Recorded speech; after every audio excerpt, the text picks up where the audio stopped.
Oke, selamat malam semuanya. Malam, Pak. Oke, nah di pertemuan malam ini kita akan lanjutkan dengan membahas pokok bahasan baru, yaitu ini pokok bahasan terakhir Anda sebelum kita mengakhirinya dengan pengenalan framework array yang nantinya bisa Anda pakai untuk lebih yang mempercepat komputasi Anda. Nah, di bagian ini kita lihat satu bagian yang vital kalau di dalam komputasi paralel namanya komunikasi. Nah, di komunikasinya ini kita lihat dari basicnya komunikasinya menyangkut apa saja, lalu modelnya seperti apa, dan bagaimana untuk implementasinya di pemrograman atau komputasi paralel tadi. Oke, saya langsung aja.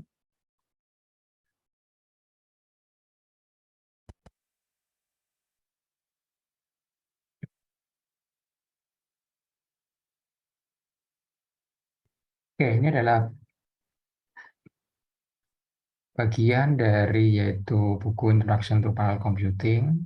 Di situ dibahas dengan detail berbagai macam komunikasi yang akan Anda dapati di komputasi paralel. Nah, secara umum kita punya beberapa model komunikasi di dunia komputasi paralel. Yang pertama namanya one-to-all broadcast dan all-to-one reduction. Terus ada juga all-to-all broadcast-nya dan reduction-nya. Lalu all reduction dan bagaimana untuk namanya mereduksi kebutuhan komunikasi Anda. Jadi setiap bagian komunikasi ini, baik dia one to all atau all to all maupun all reduce, itu dia akan dapat membuat komputasi Anda ya busy, sangat sibuk hanya untuk ngurusi komunikasi saja. Makanya dibutuhkan apa? Reduction atau pengurangan. Nah, ini ya bayangin aja Anda contohnya di kanan kiri Anda atau Anda di satu RT misalnya itu ada misalnya 50 rumah misalnya atau yang saja 30 rumah ya. Kalau Anda ingin mengabarkan suatu hal ke rumah lainnya, bagaimana cara untuk yang paling optimal? Ya konyol aja ya, misalnya Anda 30 rumah Anda datangin semuanya. Kalau dalam bentuk kompleks ya enak sih, dekat-dekat. Tapi kebayangkan kalau Anda di rumah di daerah yang lumayan terpencil atau pelosok, maka rumahnya umumnya jarak jauh. Maka sangat tidak rasional, sangat tidak efisien ketika Anda melakukan proses komunikasinya, itu dia harus Anda datangi pintu ke pintu. Maka butuh suatu mekanisme untuk bagaimana mereduksi atau mengurangi yaitu volume komunikasinya. Sehingga pesan Anda atau message-nya itu nyampe, tetapi dia nggak terlalu banyak cost ataupun resource yang Anda butuhkan. Nah, itu tujuannya reduction. Nah, reduction sendiri dia bisa menggunakan yaitu namanya ini prefix sum. Tuh, prefix sum gimana artinya? Jadi contoh tadi itu di RT, maka prefix sum-nya Anda bisa menggunakan apa? Menggunakan yaitu rumah terdekat Anda, rumah dekat dengan Anda misalnya dalam radius sekian puluh meter itu Anda kabari.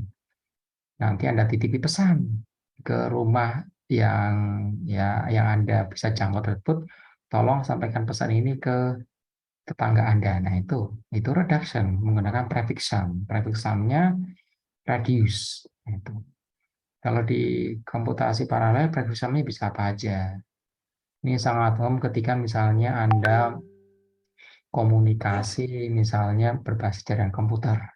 Kalau Anda menggunakan distributed computing, maka untuk komunikasi bisa menggunakan prefix sum misalnya subnet. Nah, itu salah satu cara juga metode untuk melakukan reduksi operasi menggunakan prefix sum. Oke. Terus komunikasi juga dia ada proses namanya scattering dan gathering. Scattering ini apa ya? Scattering adalah menyebar pesan. Kalau gather itu dia menangkap pesan. Nah, itu. Ini dilakukan oleh si yang akan mengirimkan pesan, transmitternya. Kalau gathering dilakukan oleh umumnya yang menerima atau receiver-nya, gitu ya. One to all to all, scattering dan gathering itu umumnya dia sifatnya broadcasting. Jadi sekali kirim bisa diterima oleh semuanya. Tapi terkadang ada butuh sifatnya komunikasinya personalized. Maka kita punya apa? Kita punya all to all personalized communication.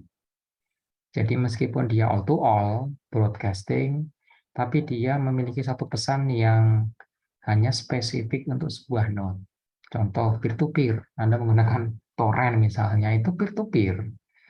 Personalized iya, tapi dia all to all broadcasting. Itulah kenapa Anda bisa ngapain? Oh, saya mau milih seeder yang bagus. Nah, itu. Jadi Anda milih. Tahu seeder dari mana yang bagus? Seeder, kalau di dunia torrent ya, itu dia punya personal message sendiri. Punya metrik yang dikirimkan oleh si seeder tersebut. Dari seeder ini mengirimkan metriknya, maka Anda bisa tahu, oh seeder ini dia punya kemampuan upload sekian kilobyte. Dia punya kemampuan leads sekian kilobyte. Dia punya kemampuan speed upload download sekian kilobyte. Anda bisa pilih di situ. Nah, itu namanya all to all personal communication. Lalu terkadang untuk menghandle buffer yang terbatas di beberapa node, maka digunakan namanya circle receive. Nah, circle receive ini Anda punya buffer untuk menyimpan message Anda itu terbatas. Misalnya node-nya kecil RAM-nya. Maka Anda menggunakan prinsip circular receive ini dipakai untuk ya setidaknya buffernya terbatas, tapi Anda bisa mengirim atau bisa Anda menerima data yang continuous. Jadi yang lama diapain ya ditimpa terpaksanya seperti itu. Terus setiap komunikasi pasti punya delay, itu nggak bisa Anda hilangkan itu aja. Tapi cuma bisa Anda apa? Cuma bisa Anda kurangi. Nah, itu. Bagaimana caranya untuk mengefisienkan komunikasinya, baik speed-nya maupun congestion handling-nya. Nah, itu ada beberapa algoritma yang bisa pakai. Itu aja. Ini umumnya ada di routing-nya. Kalau kita ngomongin jaringan komputer, tapi kalau di internal atau internal device Anda, ini biasanya hubungannya dengan scheduling. Tuh. Kalau kemarin kita ada lihat menggunakan multi processing pool dan multi processing manager salah satunya itu cara untuk mengimprove speed komunikasi Anda, tapi sifatnya dia internal dalam si komputer Anda atau dalam device Anda secara lebih spesifiknya itu ya. Nah, itu sebelumnya nanti kita akan bahas di sini.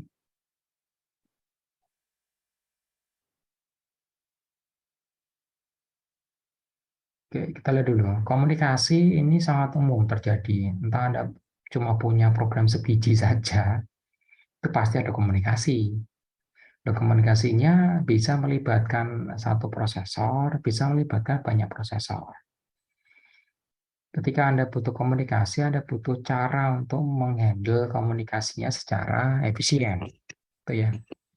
Entah itu komunikasinya ketika ngirim itu hanya dikirim yang vital-vital saja, ataukah dikirim semuanya, ataukah ketika menerima itu hanya menerima yang sesuai dengan yang dia kriteria sesuai dengan dia aja, misalnya oh, saya hanya menerima ke tempat saya aja, ke IP saya aja, atau ke node saya aja, itu bisa. Tujuannya untuk ngapain ya? Tujuannya untuk mengefisienkan komunikasi Anda.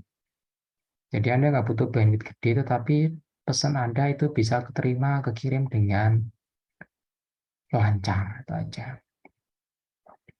Nah, ketika Anda ngomongin tamanya implementasi komunikasi dalam dunia komunikasi paralel, maka kita harus punya underlying architecture. Jadi kita mau pakai arsitektur apaan, itu aja ya. Nah, nanti di sini kita akan lihat beberapa macam arsitektur yang harapannya bisa memberikan ilustrasi kepada Anda gimana komunikasi itu dia berlaku di dalam hardware maupun di software Anda. Hubungannya dengan si komputasi paralel. Nah, Secara umum, ketika Anda punya banyak node yang harus komunikasi, maka umumnya komunikasinya itu grouping. Jadi ada kepalanya, ada anggotanya. Baca kepala sukunya atau kepala grupnya, lalu ada anggota grupnya. Itu ya. Ketika kita ingin mengirimkan suatu pesan, misalnya M, misalnya ukurannya, melewati suatu network yang tidak ada kemacetan di situ, ini ideal itu aja ya. Maka kita akan membutuhkan waktu TS dan TMW. TS itu ketika kita akan mentransmit datanya, TMW itu dia ketika pesan Anda itu dituliskan atau dikirimkan, ditransmisikan ke apa ya, ke networknya. Itu aja. Itu adalah dua parameter yang sangat umum dipakai untuk menganalisis secara generik umum bagaimana performa untuk komunikasi Anda. Nah, ketika terjadi kemacetan, maka kita harus lakukan kita harus melakukan namanya scaling, yaitu TW-nya. Jadi kayak sini scalingnya. Ya. Terus asumsinya di sini bidireksional, full duplex itu aja. Terus hanya menggunakan satu port, itu ya, atau satu endpoint saja. Itu untuk penyederhanaannya. Nah, ketika Anda menggunakan sifatnya, kita lihat di sini, sifatnya broadcast. Broadcast itu apa? Broadcast itu, maka Anda punya satu source communication atau source message, ketika itu dia mengirimkan semuanya ke semua node yang dia bisa tuju. Itu namanya broadcast. Jadi di sini kondisinya satu prosesor, dia punya satu data, mau dikirimkan ke prosesor lainnya. Nah itu. Nah, maka dia butuh namanya broadcast. Broadcast di mana? One to all. Dari satu source ke banyak atau ke semua receiver yang bisa dia jangkau. Itu aja. Tentu saja akan sangat konyol ketika Anda mengirimkan data yang sama berkali-kali hanya untuk mencapai node yang banyak. Itu sangat-sangat konyol. Loh, konyolnya gimana, Pak? Ya bayangin aja, Anda punya tetangganya 100 rumah.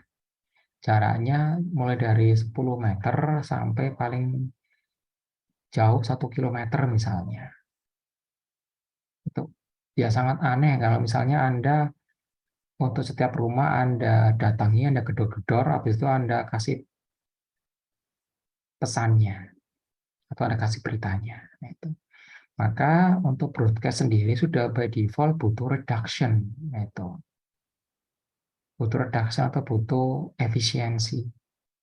Selain itu, pesannya itu dia bisa macam-macam. Pesannya bisa panjang, bisa pendek. Kalau pendek nggak masalah, Anda bisa langsung sekali kirim. Tapi kalau panjang maka otomatis harus Anda pecah, lalu dikirimkan parsial. Nggak bisa langsung gelondongan gede, nggak. Ini tipikal komunikasi di jaringan komputer. Pun di dalam program Anda itu memiliki juga limitasi seperti ini. Bayangkan Anda punya gambar 4K, 4000 piksel kali 4000 piksel.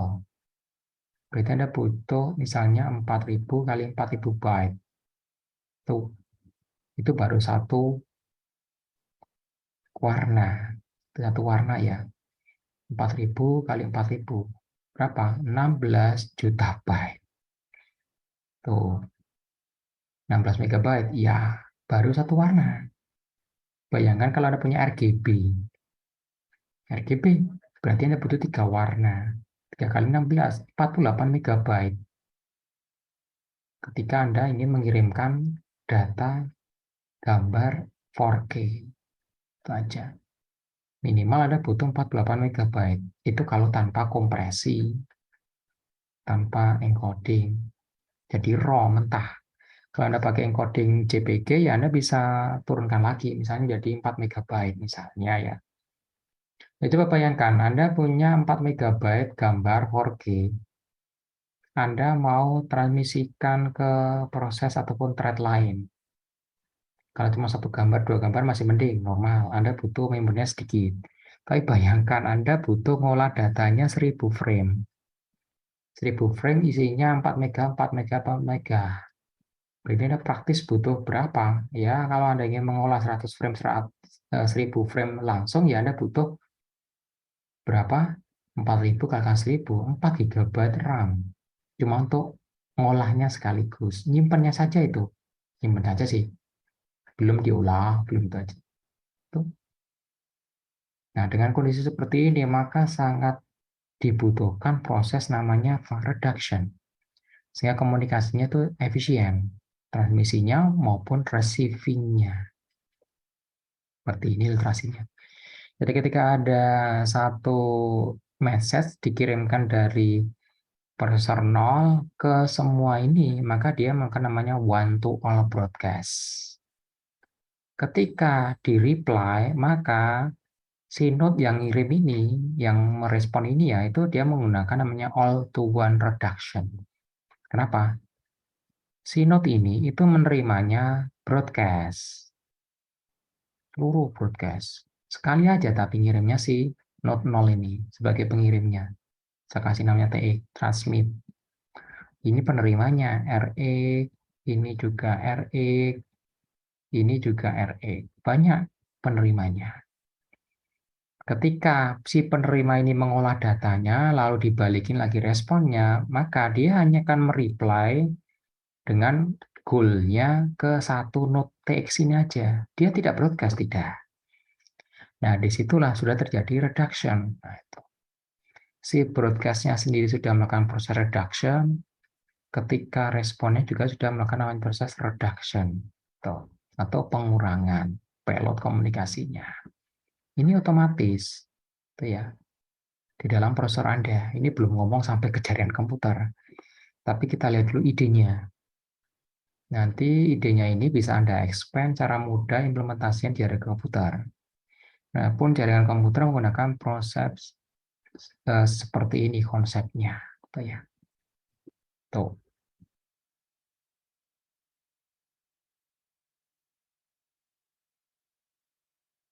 Jadi kalau untuk cara sederhananya ya Anda ngirimkan pesan sebanyak P-1. Kalau Anda punya prosesornya 8, maka Anda ngirimkannya berapa? Ya 7 kali. Anda kirimkan pesan ingin mencapai seluruh node lainnya atau seluruh prosesor lainnya, Anda kirimkan 7 kali. Ini sangat-sangat tidak efisien. Nah, itu.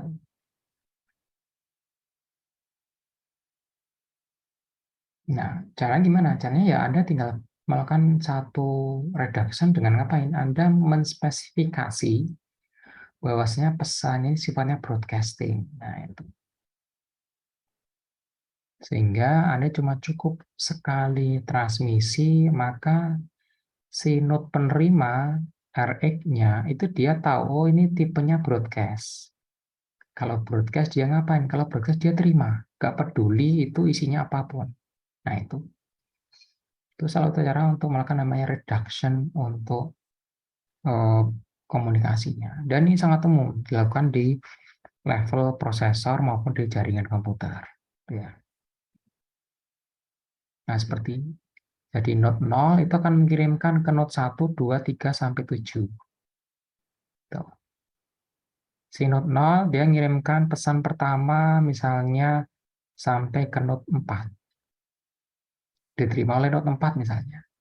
Node 4 ini dia akan mengirimkan pesannya yang diterima oleh si node 4 ke node-node lainnya.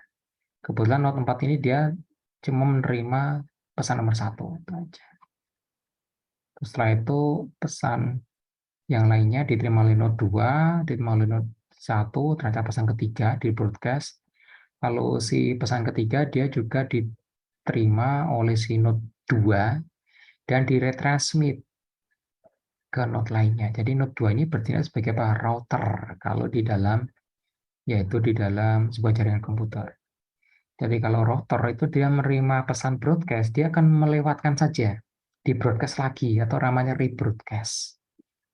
Sehingga akhirnya pesannya itu nyampe terjauh sesuai dengan apa yang disebut dengan TTL-nya kalau saya bilang seperti itu. Tapi kalau di sini kita menggunakan ring seperti ini, itu ya. Nah, tadi broadcast transmission-nya. Kalau sekarang si node yang akan menerima ini, itu dia sudah menerima, akan di-reply lagi. Maka dia melakukan namanya all-to-one reduction. Jadi node yang menerima itu hanya akan mengirimkan ke node pengirimnya saja. Dia tidak broadcast. Tuh ya. Seperti itu. Prinsip komunikasi yang mendasari komunikasi antar prosesor maupun antar node di dalam network. Kalau kita expand sampai ke konsep jaringan komputer. Komunikasi seperti ini. Jadi ketika Anda ingin menjangkau seluruhnya, pakai broadcast. Dan yang dikasih broadcast, yang menerima, dia hanya melakukan komunikasi transmisi ke yang nge-broadcast. Dia tidak nge-broadcast lagi. Itu ya.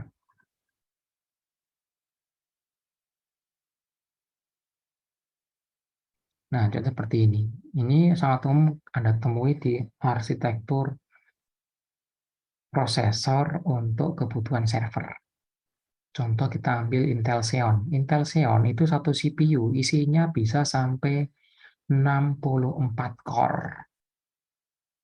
Dirunut menjadi 8 kali 8. Tuh. Nah, setiap core itu independen satu sama lainnya. Bisa dibikin matriks seperti ini, dia juga dibikin sebagai ring prosesor juga bisa. Nah, itu tergantung daripada konfigurasi di sisi softwarenya. Tuh. Jadi kalau Anda sudah pernah megang Intel Xeon, saya rasa ya nggak heran kalau chip sekecil itu bisa isinya 64 core. Kalau saya paling tinggi masang Intel Xeon 64 core, iya itu. Ada 2 biji. Di praktis punya core 128 core. Itu kepake semua, ya kepake semua. Nah, kalau core-nya itu dia didesain menggunakan prinsip matriks seperti ini, itu ya, maka komunikasinya sangat busy antara si prosesornya sendiri. Contoh di sini kita punya broadcast antara yang prosesor 3 nge-broadcast ke yang lainnya. Ingat prosesor 3 itu ada di bagian sini, maka dia butuh nge-broadcast kemana? Dia butuh nge-broadcast ke kolomnya dia sendiri, juga ke kolom-kolom lainnya. Nah, setelah itu, yang menerima, itu dia akan melakukan namanya all-to-one reduction. Jadi, si penerima ini akan mengembalikan responnya hanya ke P3, bukan keseluruhan matriknya. Itu hanya untuk komunikasinya biar efisien. Jadi sekali ngirim semuanya dapat, tetapi ketika di respon itu hanya yang mengirim saja yang dapat. Nah itu ya, itu efisien di situ. Nah beda lagi kalau Anda punya mesh. Mesh ini dia self-contained network. Jadi mesh ini keunggulannya gimana? Keunggulannya Anda nggak perlu memanage si node yang menggunakan prinsip mesh, dia bisa memanage koneksinya sendiri-sendiri. Jadi dia tahu, oh saya di sekeliling saya itu ada prosesor ini, prosesor ini, prosesor ini. Atau di sekeliling saya ada node ini, node ini, node ini. Node-nya bisa saya jangkau, bisa saya kasih data atau pesan. Nah, itu mesh seperti itu. Itulah kenapa kalau Anda lihat di komunikasi, mesh ini sangat banyak dipakai ketika jaringan komunikasi lainnya itu fail atau tidak ada. Contoh gimana? Contoh di daerah yang terkena bencana. Ya. Kalau daerah terkena bencana, maka jaringan komunikasinya biasanya putus. Ya, putus.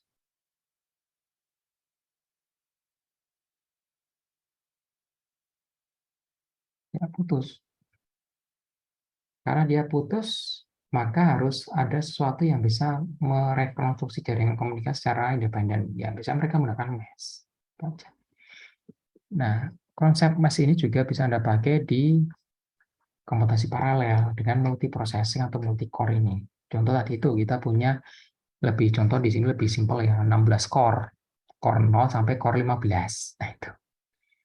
Nah, kalau menggunakan mesh, Anda hanya butuh nge-broadcast per kolom. Kolom bebas saja, kolom, kolom, kolom, kolom. Dan untuk nge-broadcast ke baris, hanya butuh nge-broadcast ke baris satu ini aja. Jadi ada nge-broadcast satu kolom, satu baris. Nanti tiap node ini, dia akan nge-broadcast ke kolom yang lainnya. Contoh di sini kita lihat. Si kolom 0, prosesor 0 akan ngirim data ke seluruh prosesor lainnya. Maka menggunakan prinsip mesh, si kolom 0 ini akan nge-broadcast ke satu kolom dia aja. Ini, kolom ini. Lalu dia akan nge-broadcast ke satu baris dia saja. Tuh. Nah, terus yang ini sudah kena semua. Prosesor 1, 2, 3 core-nya sudah kena. Yang ke baris 4, 8, 12 sudah kena, sudah dapat pesannya. Sekarang pertanyaannya ini gimana? Nah, yang ini inilah tugasnya si core 4 dan core 8 serta core 12. Jadi core-core ini dia akan menjadi satu replay broadcaster. Jadi anggap aja sebagai router itu aja. Router 4, prosesor 4 dia akan nge-broadcast ke kolomnya dia. Dapat 567. Lalu router atau node prosesor 8 dia akan nge-broadcast ke kolomnya dia. Dapat 9, 10, 11. 12 nge-broadcast lagi, dapatlah dia 13, 14. Jadi kita butuh berapa komunikasinya? Kalau di mesh, 1, 2, 3, 4, 5. 5 kali transmisi dapat semuanya. Itu cukup untuk menjangkau sampai 16 core. Nah, itu ya. Nah, ketika reply, maka prosesnya kita lihat ya.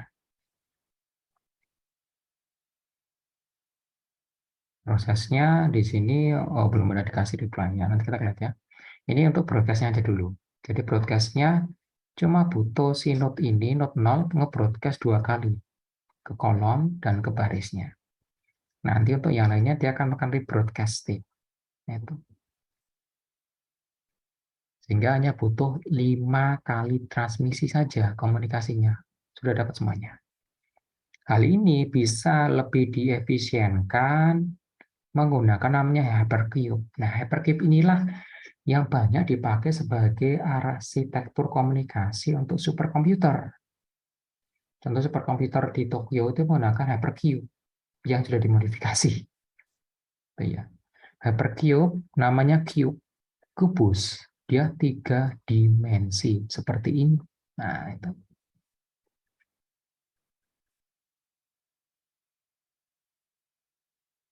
Ya, itu.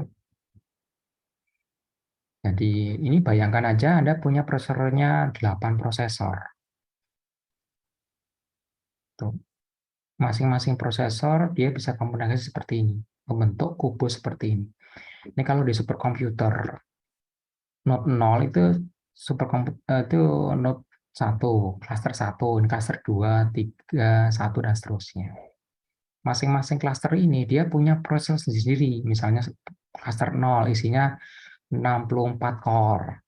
Cluster 2 isinya misalnya 64 core juga dan seterusnya. Tuh, jadi ini PC sendiri, PC-nya banyak. Misalnya kalau di sini 8 PC terpisah. Nah, masing-masing PC dia akan dihubungkan dengan switch berbeda-beda. Itulah. Jadi kalau di sini kita lihat